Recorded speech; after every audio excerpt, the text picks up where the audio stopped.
السلام علیکم ورحمۃ اللہ وبرکاتہ۔ آج میں آپ کے سامنے ایک ناکام طالب علم کی کہانی سنانا چاہتا ہوں، بلکہ آپ یوں کہیں کہ ایک کامیاب طالب علم کی کہانی میں آپ کے سامنے سنانا چاہتا ہوں۔ لیکن میرے دوستوں، آڈینس، میں آپ کو ایک بات بتا دوں نا، دنیا میں کوئی ناکام نہیں ہوتا، اس کو ناکام کرنے والے لوگ ہوتے ہیں، رویے ہوتے ہیں اور ماحول ہوتا ہے۔ تو میں ذرا آپ کو بتاؤں کہ ایک ناکام طالب علم کیسے ایک کامیاب طالب علم بنا۔ ایک اسٹوڈنٹ تھا، وہ کلاس میں پڑھتا تھا، باقی اس کے اور بھی بہت سارے دوست ہوتے تھے۔ تو ہوتا کیا تھا نقیب، ہوتا یہ تھا کہ جب بھی وہ لڑکا کلاس میں ہوتا تھا تو اس کے ساتھ کوئی ہنسی مذاق، غلط رویے۔ ایک دفعہ اس طرح ہوا کہ ایک ٹیچر ان کو لیو پہ جانا پڑ گئی، چھٹی پہ، تو ایک نئے ٹیچر کلاس میں آئے تو انہوں نے کلاس میں بچوں سے ایک سوال پوچھ لیا، بلکہ آپ یوں کہہ دیں کہ اس بچے نے اس نئے ٹیچر سے کوئی سوال پوچھ لیا، تو اس پر سارے طالب علم ہنس پڑے، جتنے بھی اسٹوڈنٹس تھے نا سب ہنسے اس پہ۔ استاد کو یہ چیز بہت بری لگی، اور اس کو کیوں بری نہیں لگتی؟ اس لیے کہ وہ ایک استاد تھا، ایک مسیحا تھا۔ جب تمام لڑکوں کی چھٹی ہوئی نا نقیب، تو پھر استاد نے کسی طریقے سے اس بچے کو الگ کر کے اس کو اپنے پاس بلایا اور اس کو ایک شعر، ایک کاغذ پہ اس کو ایک شعر لکھ کے دیا، پوئٹری لکھ کے دی، اس کو ایک شعر تھا، اور بچے سے یہ کہا کہ بیٹا آپ اس شعر کو گھر پہ اس طرح یاد کر لو جیسے تمہیں اپنا نام یاد ہے، اس طرح اس کو پکا کر کے یاد کر کے آ جانا۔ نقیب اگلے دن پھر کیا ہوا، جب بچہ کلاس میں آیا تو استاد نے بچوں کو ایک پوئٹری کے حوالے سے، ایک شعر کے حوالے سے تھوڑی سی ڈسکرپشن کی اور ورڈز میننگ کرائی نا بچوں کو۔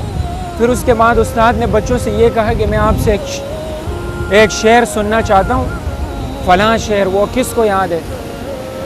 تو کلاس میں جتنے بچے تھے نا کسی کو بھی وہ شعر یاد نہیں تھا، اور ٹیچر نے وہی شعر بچوں سے پوچھا تھا جو شعر اس نے یعنی یسٹرڈے اس نے اس بچے کو یاد کروایا تھا۔ تو جب اس بچے سے پوچھا کہ بیٹا آپ یہ شعر سناؤ، تو اس نے فر سے سنا دیا، تو اس کی کلاس میں عزت بڑھ گئی۔ اچھا جب اس کی عزت بڑھی نا، لڑکے بھی حیران رہ گئے۔ اس طرح وہ ٹیچر جو ایک کامیاب ٹیچر تھا اور وہ اس بچے کو ضائع نہیں کرنا چاہتا تھا، تو اس نے ایک اچھا موقع دیا اس بچے کو۔ سمجھ رہے ہو نا نقیب، ایک بہترین موقع اس نے اس بچے کو دیا، اور وہ بچہ فیوچر میں، بلکہ اتنے آگے فیوچر میں نہیں، اسی وقت وہ بچہ اس نے امتحان میں اچھے نمبرات حاصل کیے، وہ آگے بڑھتا رہا بڑھتا رہا بڑھتا رہا۔ اب وہ بچہ پی ایچ ڈی کر رہا ہے، اور آپ کو پتہ ہے وہ بہت لائق بچوں میں اس کا شمار ہوتا ہے۔ تو میں آپ کو بتانا کیا چاہ رہا تھا، میں آپ کو یہ چاہ رہا تھا کہ نقیب، آپ کو اپریشیٹ کرنے والے لوگ بھی اس دنیا میں ہوتے ہیں، آپ کو انکریج کرنے والے لوگ بھی اس دنیا میں ہوتے ہیں۔ آپ نے ان لوگوں کی قدر کرنی ہے، ایسے لوگ دنیا میں بہت کم ہوتے ہیں۔ ایسے لوگ خود بھی تنہائیوں کا شکار رہ کے کوئی ان کو اپریشیٹ کر چکا ہوتا ہے، تبھی وہ دوسروں کو اپریشیٹ کرتے ہیں، دوسروں کے بارے میں وہ اچھی رائے رکھتے ہیں، اچھا ایڈوائس دیتے ہیں۔ لیکن اس معاشرے میں ایسے لوگوں کی بہتات ہے کہ جو آپ کو ڈسکریج کرتے ہیں، جو آپ کے مورال کو گرانے کی کوشش کرتے ہیں، جو آپ کے قدم اگر وہ لڑکھڑاتے ہوئے دیکھ لے تو آپ کو گرانے کی کوشش کرتے ہیں۔ ایسے بھی لوگ اس دنیا میں موجود ہیں جو آپ کے سفر میں رخنیں ڈالنے کی کوشش کرتے ہیں، رکاوٹیں ڈالنے کی کوشش کرتے ہیں۔ آپ نے ایسے لوگوں سے دور رہنا ہے، ان کی چالاکیوں سے اور ان کی کیا کہتے ہیں ان کے مکر و فریب سے آپ نے بچنا ہے۔ تو ایک چھوٹے سے طالب علم کی ایک بڑی کہانی میں نے آپ کو بتائی، اس میں ہمارے لیے بہت بڑا سبق ہے۔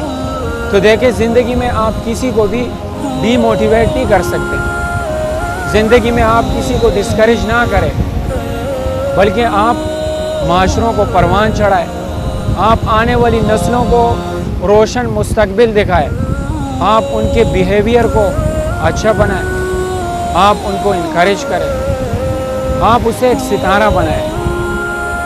یہ آج کا ایک پیغام تھا جو ہر پاکستانی کے نام تھا۔ امید ہے کہ آپ کو اچھا لگا ہوگا۔ چلے اسی پر بس کرتے ہیں۔